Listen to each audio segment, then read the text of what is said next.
Yo, this is the Scarcity Studios YouTube channel. Please don't forget to like, comment, share and subscribe. And our sponsors are Alpha Claims and Hire Birmingham, the leading and best accident management company. Get a replacement car anywhere in 1 hour. I really appreciate you joining me today, and this first story comes from Birmingham, and there's a few other stories as well and some updates.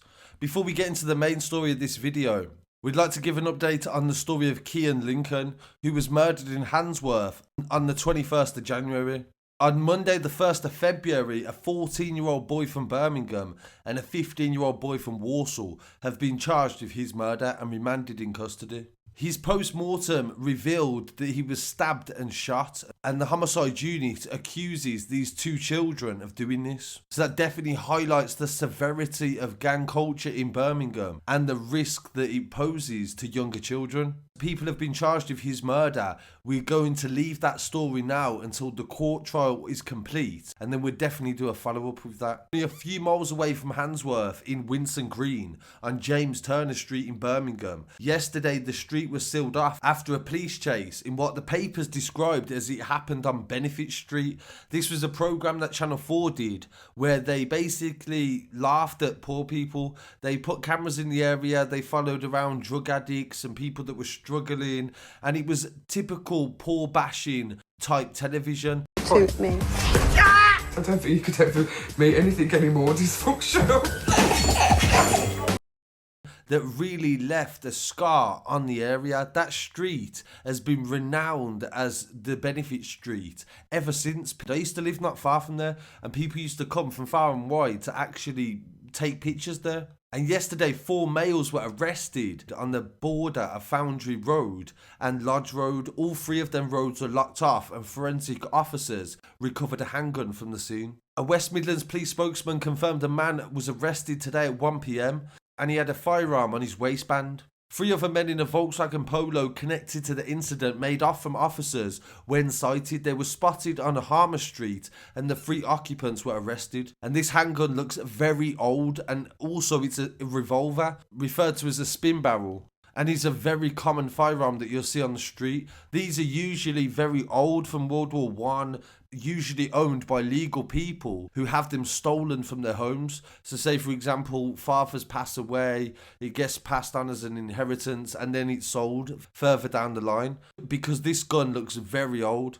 This is definitely a reminder to the youngers to be very careful when you're out on the streets during lockdown. The police are stopping anybody that has any suspicious activity surrounding them. So I'd like to thank Snapper SK for his help with that coverage and his photography from the scene.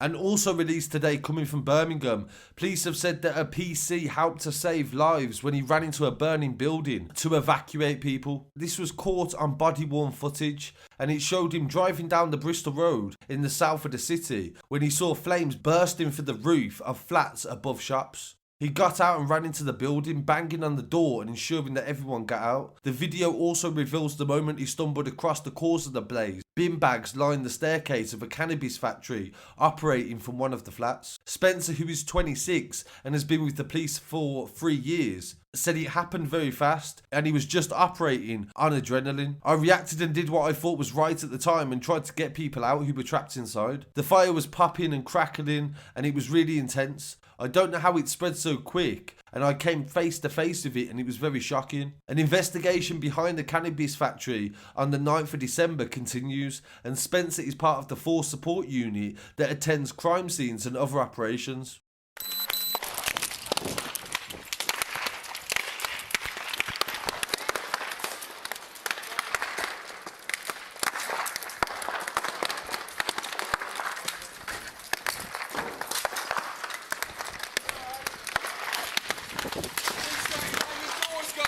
Banging doors, yeah? Anyone up there? No. I'm going to start banging doors, get people out. Right, yeah, come out, guys, come out. Police! Police! Fire! Fire, get out! Police! Police, there's a fire, get out!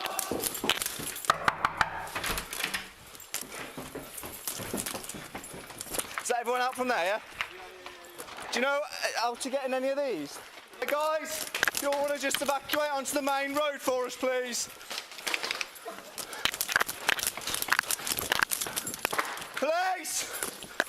outside! Police, get outside! What's all this? What? Cannabis farm. Cannabis farm. Yeah. I'm Charlie Oscar 40. Suspected cannabis farm. Fire! I get the kids. Yeah. Kids upstairs. Yeah, kids. The kids upstairs. Okay, come on. Come. Come with me, come on. It's a flat, roof fire. Yeah. It's a Cannabis Factory. Right, okay. Black bin bags all up the stairs. Alright, okay.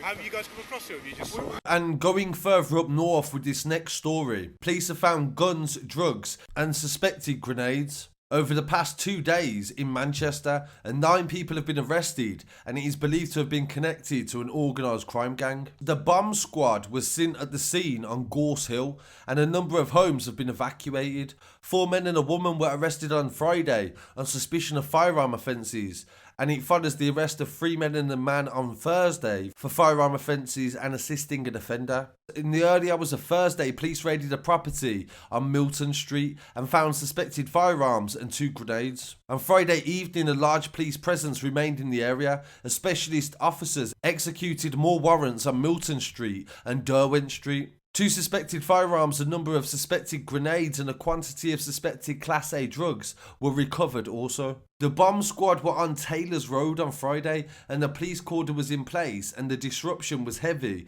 to nearby railway services. One resident said, who did not want to be named, there was lots of screaming and police carried out people after a raid on Friday at 2 p.m.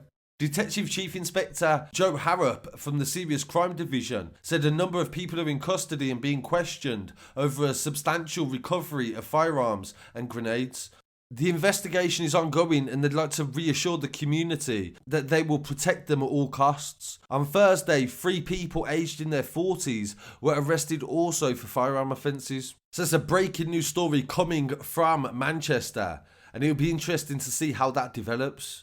So I really appreciate you joining me for this episode. I really want to hear what people have to say. Please don't forget to like, comment, share and subscribe. I'll be back again very shortly with some more news. Peace.